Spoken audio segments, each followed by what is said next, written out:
Well, the year's almost over, but state lawmakers in Ohio and Kentucky are not letting a lame duck session slow them down. Three issues in particular are sparking controversy tonight. In Kentucky, it's religious freedom. In Ohio, the ability to conceal a gun on a college campus and abortion rights. We will look more closely at all three, but we begin with the issue of when life begins and Local 12's Sydney Benter.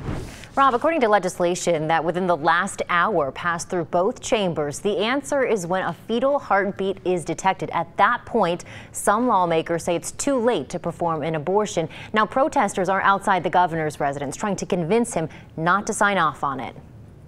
I think it sounds terrible.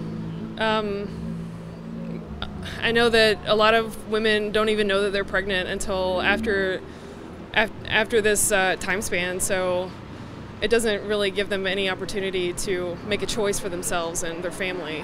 What some people think is too soon, others think is more than enough time. People always know that where there's a heartbeat, there's life. Paula Westwood and others with Right to Life Greater Cincinnati have been keeping their eyes on a couple bills at the State House. The heartbeat bill has now passed through both chambers.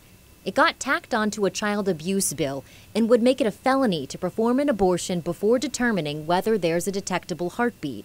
It's absolutely disgusting that Ohio legislators would play politics with women's health care and pass this dangerous bill. If Governor Kasich signs off, a legal battle will likely ensue. In other states, similar laws have been challenged and knocked down. That does not intimidate us. In fact, that's a good thing, because if we do get a bill that gets a court challenge and makes it all the way up to the courts, to the Supreme Court, the U.S. Supreme Court, that can open the door to reconsider Roe V. Wade. Putting some women on edge. It's just, pushing against the law.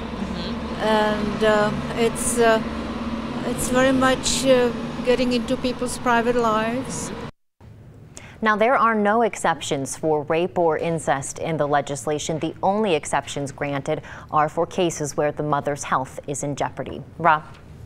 Sydney, thanks very much. Governor John Kasich has indicated before that he opposes this type of legislation because federal judges have struck these laws down in other states, and it would just invite an expensive legal fight.